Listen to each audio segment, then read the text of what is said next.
Thank you, Presiding Officer, and I welcome the opportunity to highlight some of what's going on in the Highlands and Islands, as well as our nation as a whole.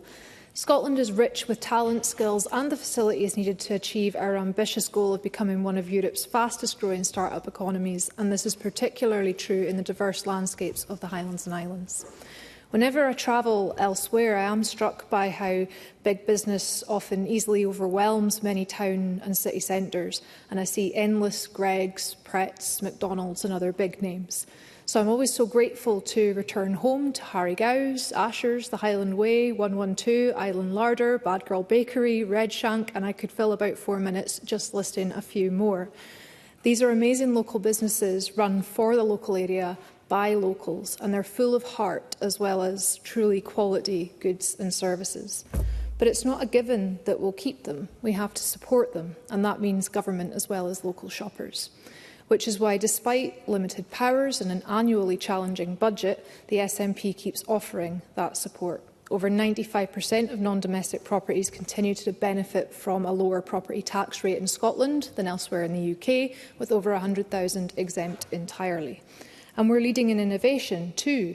Beyond traditional sectors, the Highlands and Islands is embracing digital transformation. The Scotland 5G Centre opened an innovation hub in Inverness a couple of years ago, working with HIE to accelerate the deployment and adoption of 5G-enabled solutions. This includes pop-up networks to bring that 5G technology to geographically dispersed areas from Thurso all the way to Fort William.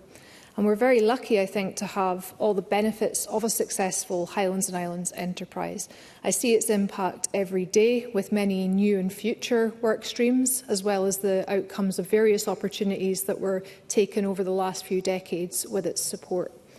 The Northern Innovation Hub is a great example. Supported by the Inverness and Highlands City Region deal, it's now offered tailored support, funding, events and mentorship to over 2,500 organisations across the Highlands, including Pat Monroe, which got help with IT projects, and Kirsty Elizabeth Studios from Fort William and her start-up, which now features as a case study on HIE's website, showcasing what Highlanders can do with a little bit of support and a massive amount of entrepreneurial spirit. While the challenges that economies and communities face often feel more acute in my region, that does present us with the opportunity of finding solutions that don't only work for us, but can inspire the rest of the country and often the world. Unfortunately, it's not just geographical and industrial issues that face our businesses right now.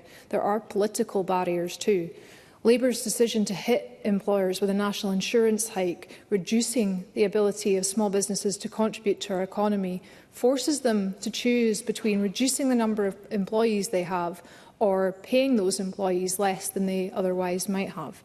This does not make sense. And given how much the rise is costing the UK government itself, nobody has yet been able to explain who this rise is serving. Brexit and continued stubborn immigration policy not based on evidence or need at all is also holding us back. UK policy is out of step with what Scotland wants and needs. And it's so much harder now than it needs to be to recruit vital workers and attract students. Analysis estimates that Brexit trade barriers could impact Scotland's economy by £4 billion, with our exports potentially £3 billion lower compared to with continued EU membership. We have the talent, the skills and the natural resources to be a major player in emerging and growing industries, be it renewables, space or life sciences, and the Highlands and Islands knows how to be part of that. I don't want to see us miss out. What we need to ensure that we don't is continued partnership with the likes of HIE and UHI, alongside the full powers of an independent nation within the European Union.